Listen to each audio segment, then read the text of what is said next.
मैं अभी सिवान ज़िले में हूँ और मेरे साथ जो शख्स बैठे हुए हैं ये एक बेहतर राइटर है और शायर भी लिखते हैं और देश दुनिया की बखूबी खबरों पे ये अपनी नज़रें बनाए रखते हैं और उस मुद्दे को अपनी कलम की वो जोरदार ताकत से, वो कलम की वो जादुई ताकत से कागज़ों पे उकेरते हैं जो कहीं ना कहीं समाज के हर एक हिस्से पे प्रभाव डालता है। हैदर वारसी जी चाहेंगे कि आगे हम अपनी बातों को बढ़ाएं। आपका एक बेहतरीन पंक्ति के साथ शुरुआत हो। मैं खुद पढ़ूँ? जी जी, मैं पढ़ता हूँ कि उसको दगा दूंगा मैं बस ये काम करूँगा।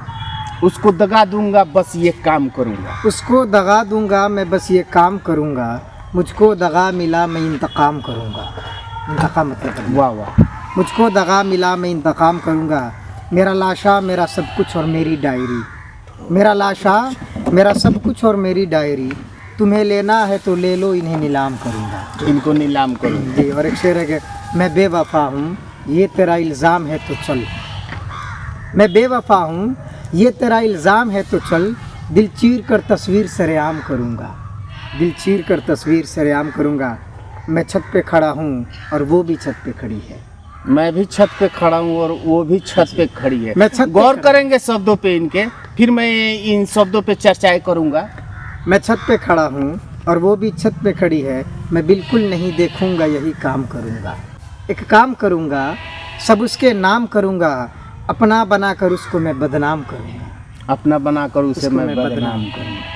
चलिए, इस पंक्ति के साथ आपने एक बेहतरीन नज्म को रखा। शायर ऐसा लोग कहते हैं, मैंने ऐसे पढ़ा है कि शायर भले ही अंदर से टूटा हुआ हो मगर शब्दों को जोड़ करके बड़ा कमाल का एक शब्द बना दिया करते हैं। जी, सही है।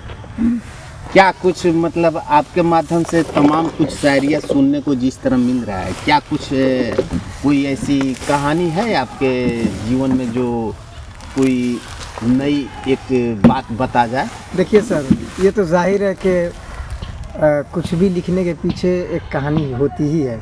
अगर कोई और बगैर कहानी का कोई कुछ लिख ही नहीं सकता है। जी, कोई शायद ऐसा ये मुमकिन पढ़ा है मैंने। ये मुमकिन ही नहीं है कि अगर आपके जहन में, आपके दिलो दिमाग में अगर कुछ नहीं चल रहा हो आप लिख दें, ऐसा नहीं है। कलम के माध्यम से कागज़ पे आएगा ही नहीं। जी, कोई चीज़ें आपके साथ हो रही हैं या आपके दिल में चल रहा है तभी आप कुछ लिख सकते हैं।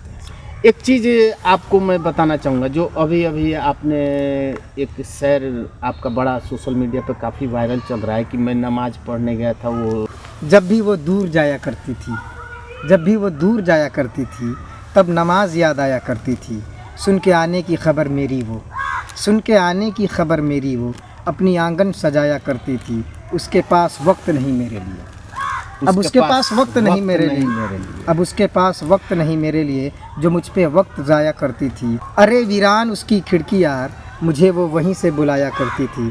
अब तो जहर भी नहीं देती है, अब तो जहर भी नहीं देती है जो सब कुछ खिलाया करती थी। मैं बहाने से उसे तोहफे के बुलाता था, मैं बहाने से उसे तोहफे के बुलाता था। वो तोहफ़ा हर रोज़ छोड़ जाया करती थी, वो तोहफ़ा हर रोज़ छोड़ जाया करती थी। अंधेरी शब में चमकती थी जुगनू की तरह, अंधेरी शब में चमकती थी जुगनू की तरह। शहर होते ही वो छुप जाया करती थी। अब बहला रखा है सूफी ने मुझको और बेईमान बहुत खट्टा शरबत पिलाया करती थी, खट्टा शरबत पिलाया करती थी। और दादा जब खांसते थे रातों को, उसके मगर दादा एक पंक्ति में कहा जाए तो मोहब्बत की उस सारी कहानी को आपने जी, ला जी, करके रख जी, दिया है। जी। ऐसे क्या होता है मोहब्बत में, कैसे एक दूसरे से प्रेमी प्रेमिका मिलते हैं, कैसे व्यवहार व्यवहार करते हैं, सारी मतलब हर एक कविता में ऐसा देखने को वही मिल रहा लिखने है। की कोशिश की है कि उसके दादा जब खांसते थे रातों को वो मुझे छोड़ भाग जाया करती थी, वो मुझे छोड़ भाग जाया करती थी। सुबह होता था जिक्र शब का, तो सुबह में जब रात का जिक्र होता था कि क्या हुआ था, कौन था, क्या नहीं था। हालांकि ये कहानी मेरे दोस्तों के साथ हुई, ये कोई मेरे पर्सनल कहानी नहीं है। अब लोग इसे देख करके ये सोचेंगे कि क्या हुआ था नहीं हुआ था, तो खैर उतना सोचने की ज़रूरत नहीं है। मैंने लिखा है कि सुबह होता था जिक्र शब का, तो साफ साफ मुकर जाया करती थी। मैं कुछ नहीं जानती। सुबह जिक्र होता था शब का, तो साफ साफ मुकर जाया करती थी।